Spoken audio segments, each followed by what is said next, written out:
The Speaker of the House right now on television with Dana Bash on CNN running a helpful government shutdown clock. We're 12 hours, 6 minutes, and 20 seconds into this government shutdown, where the Democrats have decided that they will not fund the government unless they can fund health care for illegal aliens. Now, if you get my show notes today, if you text Erick, E-R-I-C-K, to 33777, you can see this is not spin on my part.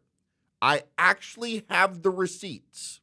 They want to add a provision from the Democrats' proposal that, among other things, would include under Medicaid spending, Section 71109, alien Medicaid eligibility. The Democrats wish to give health care. Interestingly enough, under the law, they call it alien health care eligibility. The Democrats wish to provide health care for illegal aliens at taxpayer expense inside the United States. It is in the text of the legislation they gave for reopening the American government. And the Republicans have said, nope, no dice. In fact, let me see if I can fire up this audio here. Don't have the video. I got the audio. This is the Vice President of the United States on Fox News. This is a Democrat talking point. They say we're not actually trying to give health care benefits to illegal aliens, and here's why it's not true. There are two Biden-era programs that explicitly gave the taxpayer health care money to illegal aliens that we turned off when President Trump took over in January. Program number one is there's a lot of emergency health care at hospitals that are provided to illegal aliens. That was funded by the federal government. We turned off that funding because, of course, we want American citizens to benefit from those hospital services, not to be taxed and then to have those hospital services go to illegal aliens. The second of which is the Biden administration gave mass parole to millions upon millions of illegal aliens, and then they simultaneously made those parolees eligible for health care benefits funded by taxpayers. In the One Big Beautiful Bill, President Trump and congressional Republicans turned off that money to health care funding for illegal aliens. The Democrats want to turn it back on. And in their initial proposal, the first thing that they put out to reopen the government, they actually turned that money for health care benefits for illegal aliens back on. So it's not something that we made up. It's not a talking point. It is in the text of the bill that they initially gave to us to reopen the government. It's preposterous for them to run away from it now. But look, let's set that all to the side. Let's open up the government. Let's negotiate on all of these healthcare policy issues. Obviously, we're not going to support healthcare benefits for illegal aliens, but we will work with them to lower healthcare costs for American citizens if they're willing to do so. That's it. They want healthcare for illegal aliens. They want NPR and PBS funding restored. They want to revoke the rural hospital funding that the Trump administration put in their tax plan.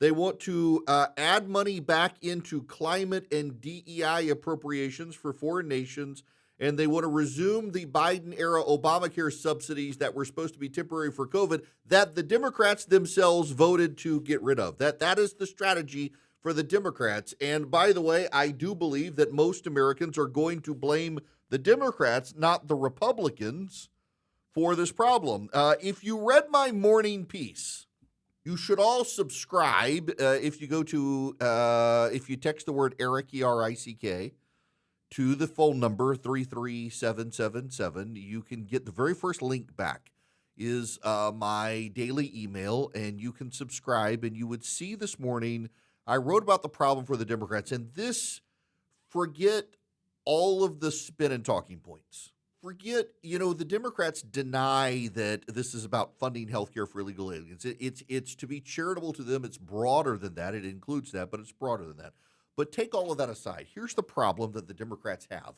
And this is objective. This is not Erick Erickson partisan spin. This is a guy who has supported every government shutdown in the past. This is a guy who got himself elected to a city council. This is a guy who, your host, ran congressional campaigns. I've been a lawyer for the President of the United States. I have run campaign strategy for candidates around the country. I have gotten a lot of people elected to various governmental entities. I have run redstate.com for a decade. I've been on CNN. I've been on Fox. I know what I'm talking about on this. This is an issue on which I am an actual expert. And here is the problem for the Democrats. They've boxed themselves in because they set their rhetoric way up high. And what they're arguing for are low-hanging fruit. You see, what the Democrats are arguing is Donald Trump is Hitler. So we want to fund health care to reopen the government. That's what they're arguing. Donald Trump is the second coming of Hitler. We want to fund PBS, NPR, and health care for illegal immigrants, and we will reopen the government. Now, that last part might spin, but it's true. They want to fund a broad health care package that they themselves voted to kill, and now that the Republicans are in charge, they no longer want to kill it, and they also want to fund NPR and PBS. And in exchange, they're willing to fund Hitler. Again, I would consider myself an expert in political campaigns, having run many more campaigns than most of you listening, and done so quite successfully in addition to getting myself elected to office. When you as a partisan, forget Republican and Democrat, when you as a partisan set your rhetoric to be very, very high, charged and loaded, you can't play for small ball. The Democrats have taken the position Donald Trump is an authoritarian tyrant, a despot. He's the second coming of Hitler. And we're going to shut down the government to stop him.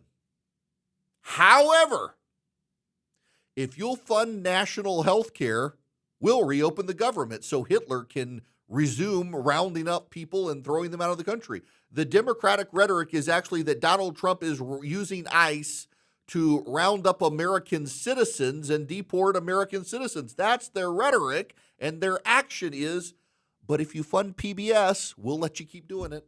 And here's the problem with that. Members of the Democratic Party base now believe Donald Trump is the second coming of Hitler. The progressive base has turned violent. The progressive base believes that Donald Trump is targeting not just illegal aliens, but American citizens for deportation. They believe that Donald Trump is an authoritarian tyrant. And what do all the Democrats say, from MSNBC to the halls of Congress? Democracy is under attack. Democracy is under attack. If democracy is under attack, if Donald Trump is a tyrant, how can you fund the government at all? They've boxed in these positions. This is Erick Swalwell. I played this clip yesterday. It's worth reminding you again. This is Erick Swalwell, congressman from California. I'm not comfortable with this Republican tyrannical government. So I'm not co-signing on that, Kate, and I don't think anyone should. Now, if they are, going to, as I said, change their deportation policy and not get rid of innocent Americans who are contributing to our economy, if they're going to lower health care costs and not get rid of the subsidies and Medicare cuts that they put in place, and if they are going to, as I referred to earlier, put back in place cancer research, as 40% of Americans are going to find out this year that they have a cancer diagnosis, I would sign off on that. But why would we want to continue to be co-signees on this madness that is hurting our friends and neighbors and making us look less and less like America? This is a Republican-run government. They have the White House, the House, and the Senate. They've had plenty of months to put forward legislation where they could work with us to get this passed. They waited till the very last minute. Donald Trump set a meeting, canceled a meeting, reset a meeting. This is entirely on them. And as I said, I don't want to be a co-signee to this tyranny. I don't want to be a co-signee to this tyranny, but if you give us health care, well, I'll consider voting for it. The Democratic rhetoric doesn't actually match what they're actually doing. The Democratic rhetoric doesn't hold up.